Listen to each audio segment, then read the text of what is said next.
இந்த சேனலுக்கு புதுசுன்னா இந்த ரெட் கலர் சப்ஸ்கிரைப் பட்டனை கிளிக் பண்ணிடுங்க. கூடவே பெல் ஐக்கானை கிளிக் செஞ்சுருங்க. அதில் உள்ள ஆல் ஆப்ஷனில் செலக்ட் பண்ணிடுங்க. சரி வாங்க இப்போ வீடியோக்குள்ளே போகலாம். ஹாய் ஃப்ரெண்ட்ஸ், நான் உங்கள் கிசான் ஜென்ரல். இன்றைக்கி இந்த பதிவில் குரோதி புத்தாண்டு வருது. இந்த குரோதி புத்தாண்டில் ஒவ்வொரு ராசிக்கும் என்ன நடக்கும்னு பார்த்துருவோம். முதல்ல குரோதி புத்தாண்டுனா என்னன்னு பார்த்துருவோம். குரோதினா பகைன்னு பேர், பகைக்கேடு இந்த மாதிரி பேர். அதாவது 60 வருடங்களில் 38வதாக வரக்கூடியது தான் குரோதி ஆண்டு. கோரக்குருதி தனிர்கொள்ளி அப்படின்னு ஒரு வெண்பா பாடல் இருக்குது. அற்பமழையே பெய்யும் அப்படின்னு சொல்லப்பட்டிருக்கு. பொன்கள் எல்லாம் களவு போகும்னு சொல்லப்பட்டிருக்கு. அதாவது குரோதி வருடம் ரொம்ப மோசமானதாக இருக்கணும், அசம்பாவிதங்கள் அதிகமாக நடக்கணும், பொருட்கள் திருடுபோக வாய்ப்பு இருக்கணும், இந்த குரோதி ஆண்டில் மழை சொற்பமாக பெய்யணும், குறைவாக பெய்யுன்றதுனால விளைச்சல் சுமாராக இருக்கணும். இந்த குரோதி ஆண்டை பற்றி சொல்கிறது மட்டுமல்லாமல் கடவுள் மீது நமக்கு இருக்கக்கூடிய நம்பிக்கையும் குறைந்து போக வாய்ப்பு இருக்குது அப்படின்னு சொல்லப்படுது. எந்த காரணத்தை கொண்டும் கடவுள் மீது பக்தியை குறைச்சிக்கிறாதீங்க. இப்பேற்பட்ட இந்த குரோதி ஆண்டில் கிரகநிலை எப்படி இருக்குன்னு பார்த்துருவோம். மேஷ ராசியில் சூரியன், குரு, மிதுனத்தில் சந்திரன், கன்னியில் கேது, கும்பத்தில் சனி செவ்வாய், மீனத்தில் ராகு புதன் சுக்கிரன் அப்படின்னு நவகிரகங்கள் சஞ்சரிக்குது. இந்த ஆண்டு பார்த்திங்கன்னா ஏப்ரல் 14 சித்திரை 1 ஞாயிற்றுக்கிழமையில் மிதுன ராசியில் பிறக்குது. ஒவ்வொரு ராசிக்கும் என்ன பலன்னு பார்த்துட்டே வந்துடுவோம். இன்னும் சில மாதங்களிலேயே பிறக்கப் போகும் இந்த தமிழ் புத்தாண்டு சில மாதங்களில் பிறக்க போகிறதுனால பலரது வாழ்க்கையில் பல அதிரடி மாற்றங்களை இது ஏற்படுத்த போகுது. காரணம் என்னன்னு பார்த்தீங்கன்னா, சித்திரை மாதத்தில் குரு பகவான் 12 ஆண்டுகளுக்கு பின்னாடி ரிஷபராசிக்கு இடப்பெயர்ச்சி அடைய போகிறாரு. 30 ஆண்டுகளுக்கு பின்னாடி சனி பகவான் மீன ராசிக்கு போய் ராகுவுடன் இணைய போகிறாரு. இந்த கிரகங்களின் மாற்றத்தினால 12 ராசிகளுக்கும் அதிரடி மாற்றங்கள் நிகழப்போகுது. அதை பற்றி இந்த பதிவில் பார்த்துருவோம். குரோதி ஆண்டில் எடுத்துக்கிட்டிங்கன்னா உங்களுக்கு குரு பயிற்சியும் ஆக போகுது. அதனால் பார்த்தீங்கன்னா குரு பயிற்சி ஆறனால பொன்னவன் என வர்ணிக்கப்படும் குரு பகவான் ஜாதகத்தில் நல்ல நிலையில் இருந்தால் வாழ்நாள் முழுவதும் கஷ்டம் வராதுன்னு சொல்லப்படுது. குடும்பமும் நல்ல முறையில் இருக்கும். ஜாதகத்தில் குரு ஆட்சி உச்ச நிலையில் இருந்தால் ஜாதகரின் கடைசி காலம் வரை யாரையும் நம்பி வாழ வேண்டிய சூழ்நிலையே இல்லை. அதனால் திருமணம், குழந்தை பாக்கியம், வேலையில் உயர்வு, வருமானத்தில் உயர்வு, நோய் நொடியற்ற வாழ்க்கை வேணும்னு நினச்சிங்கன்னா குரு பகவான் நல்ல நிலையில் இருக்கணும் இல்லையா? அந்த குரோதி வருடத்தில் யார் யாருக்கு குரு பகவானும் நல்லது செய்கிறாருன்றதையும் சேர்த்து பார்த்துடலாம். மிதுனராசி அன்பர்களை எடுத்துக்கிட்டா இந்த குரோதி புத்தாண்டில் லாபஸ்தானமான 11 குரு சஞ்சாரம் செய்ய போகிறாரு. மேலும் ராசிநாதன் புதன் சுக்கிரனுடன் தொழில் ஸ்தானத்தில் சஞ்சரிக்க போகிறாரு. தொழில் மேம்படும். உங்கள் வாழ்க்கை துணை சீதனமாக அமைவாங்க. மிதுனராசி அன்பர்களுக்கு இந்த குரோதி புத்தாண்டில் எடுத்துக்கிட்டிங்கன்னா மிகப்பெரிய மாற்றத்தை கொண்டு வரப்போகுது. வெளிநாடு வேலைக்காக காத்திருந்தீங்கன்னா விமான பயணத்திற்கு தயாராக வேண்டிய காலகட்டம். வாடகை வீட்டில் வசிச்சிங்கன்னா சொந்த வீடு வாங்கும் அமைப்பை பெறுவீங்க. குரு பகவான் ஏற்படுத்தி கொடுப்பாரு. கடன் தொல்லையில் இருந்தீங்கன்னா கண்டிப்பாக வருமானம் அதிகரிக்கும். கடன் பிரச்சனை நீங்கும். வெற்றி மீது வெற்றி வந்து சேரப்போகுது. குரோதி ஆண்டு முதல் உங்களுக்கு பொற்காலம் ஆரம்பிக்க போகுது. படிச்சுட்டு வேலைக்காக காத்திருந்தீங்கன்னா நல்ல வருமானம் கிடைக்கும். மிதுனராசி அன்பர்களை எடுத்துக்கிட்டா இந்த தமிழ் புத்தாண்டில் அதிரடி மாற்றங்களை தரப்போகுது. வேலையை இழந்தவங்களுக்கு இனி நல்ல வேலை கிடைக்க போகுது. தடைப்பட்ட சுப காரியங்கள் மழன்னு நடக்கும். தொழிலாளி முதலாளி ஆகலாம். குடும்பத்தில் அமைதியும் சாந்தமும் நிலவும். கணவன் மனைவிக்குள் அன்பு அதிகரிக்கும். குரோதி ஆண்டில் பார்த்தீங்கன்னா மிதுனராசி அன்பர்களுக்கு லாபஸ்தானத்திலிருந்து விரயஸ்தானத்திற்கு பயணம் செய்கிறாரு குரு பகவான். அதனால் உங்களுக்கு விரயம் ஜாஸ்தி நடக்க போகுது. பார்த்து செலவழிக்கணும். 12ஆம் வீட்டிலேயே பயணம் செய்ய போகிறாரு. சனி பகவான் பாக்கியஸ்தானத்தில் ஆண்டு முழுவதும் பயணம் செய்கிறாரு. கிரகங்களின் மாற்றம் பார்த்தீங்கன்னா ராகு பகவான் ராசிக்கு 10ஆம் வீட்டிலும், கேது பகவான் ராசிக்கு 4ஆம் வீட்டிலும் ஆண்டு முழுவதும் பயணம் செய்கிறாங்க. சனி பகவான் ஆண்டின் இறுதியில் கும்பராசியிலிருந்து மீனராசிக்கு இடப்பெயர்ச்சி ஆறாரு. 10ஆம் வீடான தொழில் ஸ்தானத்திற்கு சனியிடம் மாறுவார். ஆண்டு கிரகங்களின் பயணம், ராகு சனி கூட்டணி, குரு பகவானின் பார்வை, இதெல்லாம் மிதுன ராசியில் பிறந்தவங்களுக்கு குரோதி தமிழ் புத்தாண்டில் மிகப்பெரிய மாற்றத்தை கொண்டு வரப்போகுது. குரு பகவான் சித்திரை மாதத்தில் இடப்பெயர்ச்சி அடைகிறாரு. மே 1ஆம் தேதி முதல் உங்கள் ராசிக்கு விரயஸ்தானத்திற்கு வந்து அமரப்போகிறாரு. குருவினால் உங்களுக்கு விரயம் அதிகரிக்க போகுது. சுபவிரயமாக அதை மாற்றிடுங்க. மருத்துவ செலவுகளுக்காக பணவிரயம் அதிகம் ஏற்படும். வீண் செலவுகள் செய்ய வேணாம். குரு அமர்ற இடம் விரயஸ்தானத்தில் இருக்குது, நல்லது இல்லை.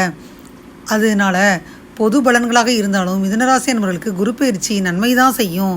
யோகத்தை தரும் குரு பகவான் உங்கள் ராசிக்கு 7 மற்றும் 10ஆம் இடத்திற்கு அதிபதி, அதாவது கேந்திராதிபதி. எப்போதும் கெட வேணும். உங்கள் ராசிக்கு குரு கெட்டவன். அதனால் 12ஆம் வீட்டில் அமரப்போகும் குரு யோகத்தை கொடுப்பாரு. உடல்நலில் இருந்த பிரச்சனை குணமாகும். நீண்ட நாட்களாக இருந்து கொண்டிருந்த வழக்கு சமரசம் ஏற்படும் அல்லது வெற்றியை கொடுக்கும். குடும்பத்தில் குதூகூலம் உண்டாகும். மனக்குழப்பம் நீங்கும். வாடகை வீட்டில் வசிச்சிங்கன்னா சொந்த வீடு வாங்கும் அமைப்பெல்லாம் குரு பகவான் ஏற்படுத்தி கொடுக்குறாரு. இதனால் வர கடன் தொல்லையில் இருந்தீங்கன்னா வருமானம் அதிகரிக்கும். கடன் பிரச்சனை நீங்கும். மாணவர்களுக்கு அற்புதமான மாற்றத்தை தரப்போகுது. கல்வி கற்பதில் இருந்த தடைகள் நீங்கும். மீண்டும் புதிய உத்வேகத்துடன் கல்வி கற்பீங்க. தேர்வில் வெற்றி பெறுவீங்க. வெளிநாடு வேலைக்கு காத்திருந்தீங்கன்னா விமான பயணத்திற்கு தயாராக வேண்டிய காலம். தோஷம் தீர்க்கும் குரு பார்வை 12ஆம் வீட்டிலிருந்து 4, 6, 8ஆம் வீடுகளை பார்க்குது. சொத்து சுகம் சேர்க்க ஏற்படும். வீடு வண்டி வாங்கலாம். இது சுபவிரய செலவு, அதனால் பிரச்சனை இல்லை. 6ஆம் வீடு ருணரோக சத்ருஸ்தானம் என்பதால் ஒரு கடன் வாங்கி இன்னொரு கடன் அடைப்பீங்க. வாட்டி வதைத்த நோய்களெல்லாம் தீரும். ஆயுள் அதிகரிக்கும். அவமானங்கள் நீங்கும். பெண்களாக இருந்தால் தோஷங்கள் நீங்கும். தாலிபாக்கியம் அதிகரிக்கும். சனி தரும் சந்தோஷம். அஷ்டம சனியால் கடந்த சில ஆண்டுகளாகவே பணப்பிரச்சனை, கடன் பிரச்சனை சிக்கி தவிச்சு வந்தீங்க. உங்களுடைய பொருளாதார நிலை சீரடைய போகுது. பணத்தை கேட்டு நெருக்கடி கொடுத்தவங்க இனி உங்களை புரிஞ்சுக்கிருவாங்க. கடன் பிரச்சனையால் சிலர் தற்கொலை வர போய் மீண்டு வந்திருப்பீங்க. சனி பகவான் பாக்கியஸ்தானத்தில் பயணம் செய்கிறாரு. கஷ்டங்கள்லேருந்து, கடன் பிரச்சனையிலேருந்து கண்டிப்பாக விடுதலை பெற போகிறீங்க. பொற்காலமாக இந்த குரோதி ஆண்டு முதல் உங்களுக்கு சூப்பராக இருக்குது. ஆரம்பமே நல்லா இருக்குது. பாக்கிய சனி நிறைய பதவி உயர்வை தேடி தரப்போகிறாரு. கடந்த காலங்களில் வேலை இழந்திருந்தீங்கன்னா இனி நல்ல வேலை கிடைக்க போகுது. வருமானம் அதிகரிக்கும். பொருளாதார வளம் அதிகரிக்கும். தடைப்பட்ட சுபகாரியங்கள் இனி மழன்னு நடக்கும். திருமணம் கைகூடி வரும். திருமணம் முடிஞ்சு குழந்தைக்காக காத்திருந்தீங்கன்னா புத்திர பாக்கியம் கைகூடி வரும். பள்ளி மாணவர்களுக்கு இனி பாடங்கள் புரிய ஆரம்பிக்கும். படித்து முடிச்சுட்டு வேலைக்காக காத்திருந்தீங்கன்னா நல்ல வேலை கிடைக்கும். ஏற்கனவே 10ல் ராகு 4ஆம் வீட்டில் சஞ்சரிக்கிறனால உங்களுக்கு இருந்த பிரச்சனைகள் எல்லாம் நீங்கள் மிகப்பெரிய வெற்றிகள் கைகூடி வரப்போகுது. நீங்கள் முதலாளியாக போகிறீங்க. நினைத்த மாதிரி வேலைவாய்ப்பு அமையும். மனமகிழ்ச்சி அதிகரிக்கும். குடும்பத்தில் அமைதியும் சாந்தமும் நிலவும். கணவன் மனைவிக்குள்ள அன்பு அதிகரிக்கும். பணவரவு அதிகம் உண்டு. குழந்தை இல்லைன்னா தம்பதிகளுக்கு குழந்தை பாக்கியம் உண்டாகும். வீடு வாகன வசதி பெருகும். வீண் அலைச்சல் எல்லாம் நீங்கும். இனி திட்டமிட்டு எதையும் செய்வீங்க. வியாபாரத்தில் புதிய யுக்திகளை கையாண்டு வருமானத்தை அதிகரிப்பீங்க. திறமையும் தன்னம்பிக்கையும் அதிகரிக்கும். எழுத்து திறமையும் வாத திறமையும் அதிகரிக்கும். வியாழக்கிழமை அன்னைக்கு குரு பகவானுக்கு நெய் தீபம் ஏற்றி வழிபட்டீங்கன்னா இந்த குரோதி புத்தாண்டில் நன்மைகள் நடைபெறும். பாக்கியஸ்தானத்தில் சனி உதயமாகுது. அதனால் யோகங்கள் அதிகரிக்கும். பண வருமானம் அதிகரிக்கும். அசையும் அசையா சொத்துக்களை வாங்கி குவிப்பீங்க. நிறைய தான தர்மங்க செய்யுங்க. ஏன்னா இது தர்ம சனி காலம். வேலையில் சம்பள உயர்வு, ப்ரொமோஷன் கிடைக்கும். செய்யும் தொழிலில் லாபம் அதிகரிக்கும். பொன்பொருள் சேர்க்கை அதிகரிக்கும். வெளிநாடு செல்ல நினைச்சிங்கன்னா விசா கிடைக்கும். மிதுனராசி அன்பர்கள் எடுத்துக்கிட்டிங்கன்னா குடும்ப உறுப்பினர்களின் பிரச்சனைகளை தன் பிரச்சனைகளாக எண்ணி புரிஞ்சுக்கிருவாங்க. பணப்புழக்கம் அதிகரிக்கும். சிலருக்கு விலை உயர்ந்த பொருட்கள் எல்லாம் சேரும். வழக்கு விவகாரத்தில் பொறுமையாக இருக்கணும். அவ்வப்போது தோன்றும் வதந்திகளுக்கு முற்றுப்புள்ளி வைப்பீங்க. வாக்குவன்மை மேம்படும். தனதானிய விருத்தியெல்லாம் உண்டாகும். ஆன்மீகத்தில் நாட்டம் அதிகரிக்கும். தர்ம காரியங்களில் ஈடுபடுவீங்க. புது நம்பிக்கையுடன் எதிலும் செயல்படுவீங்க. வீட்டின் தேவைகளை நிறைவேற்றி வைப்பீங்க. குடும்பத்தில் பாகப்பிரிவினைகள் மூலம் எதிர்பார்த்த பங்குகள் கிடைக்கும். புது வீடு மற்றும் மனை வாங்கும் சூழல் உண்டாகும். இனம் புரியாத சில சிந்தனைகளால் மன அழுத்தத்துக்கு உள்ளாவீங்க. சகோதர சகோதரிகள் விட்டு கொடுத்து நடந்துக்கிருவாங்க. நீங்களும் நடந்துக்கணும். திருமணமான தம்பதிகளுக்கு மகிழ்ச்சியான செய்திகள் கிடைக்கும். பயணத்தின் பொழுது நீங்கள் விழிப்புடன் இருக்கணும்.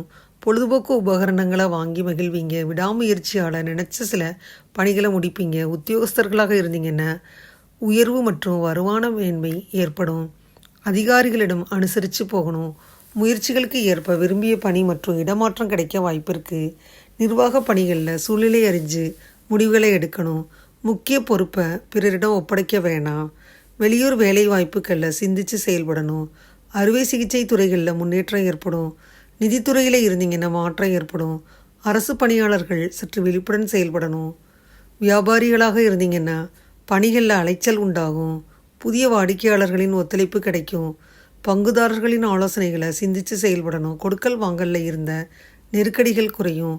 விவசாயிகள் போதிய மகசூலை பெறுவீங்க. தேவைக்கேற்ப வருமானம் இருந்தாலும் செலவுகளை கட்டுக்குள் வைக்கணும்.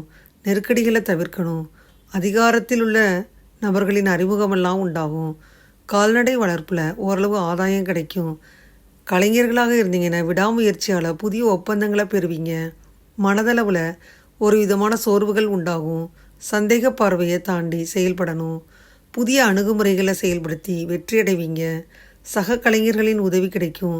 எதிர்பாலின மக்கள் விஷயத்தில் தலையிடாமல் இருக்கணும். அரசியல்வாதிகளாக இருந்தீங்கன்னா மக்கள் மத்தியில் நற்பெயர் கிடைக்கும். இலக்குகளை அறிஞ்சு முயற்சிகளை மேற்கொள்வது நல்லது.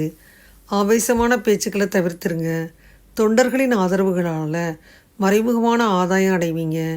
பதவிக்காக சில விரயங்கள் ஏற்படும். சேமிப்புகள் குறையும். மறைமுகமான வருமானம் மேம்படும். மாணவர்களாக இருந்தீங்கன்னா படிப்பில் கூடுதல் கவனம் தேவை. நீர்வள மேன்மையில் தனிப்பட்ட ஈர்ப்புகள் உண்டாகும். மின்னியல் துறைகளில் சாதகமான வாய்ப்புகள் கிடைக்கும். போட்டிகளில் பங்கேற்று வெற்றி பெறுவீங்க. மறைமுகமான திறமைகளை வெளிப்படுத்துவீங்க. பெண்களாக இருந்தீங்கன்னா மகிழ்ச்சியுடன் இருப்பீங்க. குடும்பத்தில் மதிப்பு உயரும். செயல்பாடுகளில் அனுபவம் வெளிப்படும். சிறு மற்றும் குறு தொழிலில் சாதகமான சூழல் ஏற்படும். மற்றவங்க உங்கள் மீது கூறும் அவச்சொற்களை பெரிதுபடுத்தாமல் இருக்கணும். மனதளவில் தன்னம்பிக்கையுடன் இருக்கணும். தாய்வழி உறவினர்களால் சிறு குழப்பங்கள் எல்லாம் உண்டாகும். பணிபுரியும் இடத்துல பொறுப்புகள் மேம்படும். நீங்கள் புதன்கிழமை தோறும் ஸ்ரீ ரங்கநாத பெருமாளை வணங்குனீங்கன்னா மனக்கவலைகள் எல்லாம் விலகும். இதுவரை அந்த பதிவில் மிதுனராசி என்பவர்களுக்கான குரோதி வருடம் 2024 வருடத்திற்கான குரோதி புத்தாண்டு ராசி பலனை பற்றி முழுமையாக பார்த்தோம். இந்த பதிவு நிச்சயமாக உங்களுக்கு யூஸ்ஃபுல்லாக இருக்கும்னு நினைக்கிறேன். இந்த பதிவு உங்களுக்கு பிடிச்சிருந்தா லைக் பண்ணுங்கள். மறக்காமல் கிசான் ஜெனரல் சேனலை சப்ஸ்கிரைப் பண்ணுங்கள். கூடவே இந்த பெல்லைக்கான ப்ரெஸ் பண்ணுங்கள். அப்போ தானே வீடியோ போட்ட உடனே உங்களுக்கு நோட்டிஃபிகேஷன் வரும்.